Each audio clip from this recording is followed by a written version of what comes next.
hranouky. A ty neměli žádný kamarády, protože jim kamarády všichni lidi sežrali. Tak museli cestovat, cestovali, ale nikoho nenašli, protože nikdo nebyl, všichni byli sežraný prostě. A pak si vzpomněli jednou, že každá hranouka má každou hranouku v krabičce. Tak zkoušeli, ale přitom najít kamarády. A jednou našli hamburger,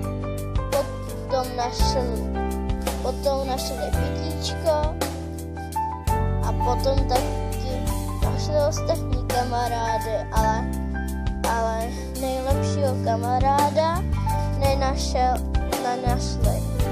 Ale přitom najednou si všimli, že jedna hranouka zmizela.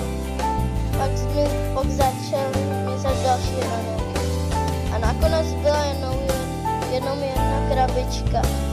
Tak umřely i hranouky.